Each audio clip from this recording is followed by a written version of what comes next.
Some people do nothing but complain about politics. Sure, they may be right, but does God call us to be right all the time? Or does he call us to be loving? Welcome to another episode of Worship in the Wilderness.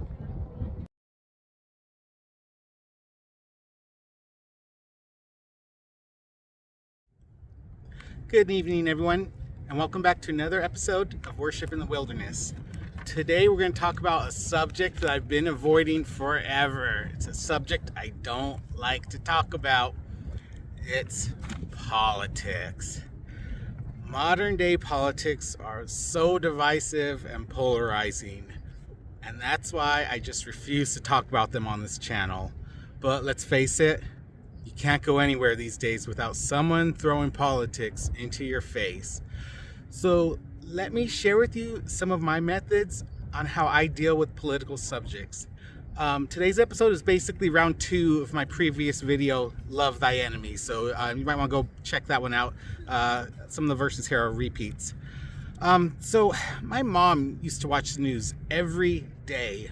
And every day she would end up all upset at all the bad things going on in the world.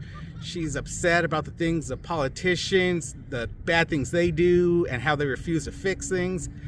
I can't say I blame her, but I had to start speaking up to her about it because it was taking her joy away. I told her that if the government was able to fix all the problems of the world, then there would have been no need for Jesus to die on the cross. We would have been able to fix sin and fix all our own problems through the government, but that will never happen. And that's why we should be focused on the works of Jesus and not the actions or inactions of the government. See, Satan has been around for thousands of years. There's just no way our small minds can compete with his centuries of experience. If he was able to talk 1/3 of the angels out of heaven, then what chance do we have to defeat him on our own? We need someone greater than Satan to defeat him, and that someone is Jesus. Psalm 146, 3-5 says, "Don't put your confidence in powerful people. There is no help for you there.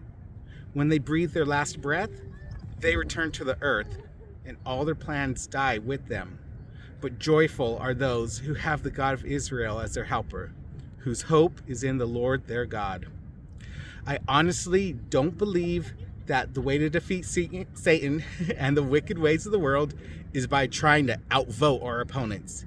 Even if we were somehow able to make laws to block all the ways Satan is trying to destroy our country, he would still just find new ways to do it. So just like the psalm said, don't put your confidence in powerful people or governors. You can't defeat sin through the government. I know it feels good when righteous people get elected, and we should always do our part to vote for godly people, but no matter what happens, we need to put our trust in God and not man. In Matthew 22, Jesus was asked what the most important commandment was. His answer, love God and love people. It wasn't love God and coexist. It wasn't love God and vote Republican. It was love God and love people, simply put. We need to learn to love people the way Jesus commanded us to.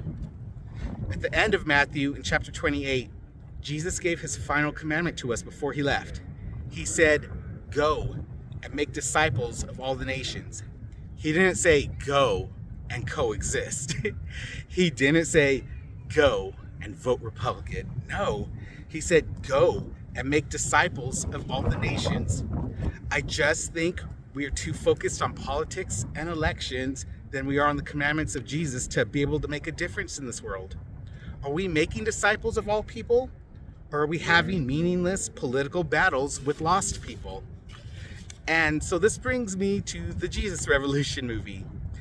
This movie told the true story of the Jesus Revolution that took place in the 70s, where the most unlikely of people, the hippies, were coming to the Lord and spreading the gospel.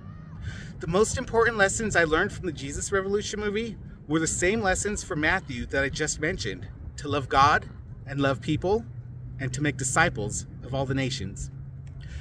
Like the modern day woke activists, The hippies from the 60s and 70s were voting for terrible ideas, terrible people, and they were looking for purpose in all the wrong places. So how did God use the hippies to start the Jesus Revolution?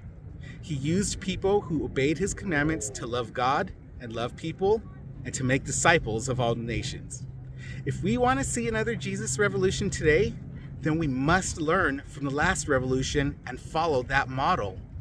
Instead of trying to outvote or outsmart woke activists, we need to learn to love them. But how can we love people who destroy our country and pervert our children? We do it by remembering the lessons we learned from 2 Timothy 2:23 through 26. Don't get involved in foolish, ignorant arguments that only start fights. A servant of the Lord must not quarrel, but must be kind to everyone, be able to teach, and be patient with difficult people. Gently instruct those who oppose the truth. Perhaps God will change those people's hearts, and they will learn the truth. Then they will come to their senses and escape from the devil's trap, for they have been held captive by him to do whatever he wants. Like I said in my previous video about loving your enemies, we have to remember that these people are not our enemies. They are the victims of the enemy, Satan. Ephesians 6:12 says, "For we are not fighting against flesh and blood enemies, but against evil rulers and authorities of the unseen world, against mighty powers in the dark world, and against evil spirits in the heavenly places." Remember, God loves our enemies. He wants them to be saved. It's our job to love them and make disciples out of them. God did it before, and he can do it again. We just need to be obedient. And that's how we start the next Jesus Revolution. Not through voting, but through obedience to Jesus. So let's get out there and start the next Jesus Revolution. God bless you.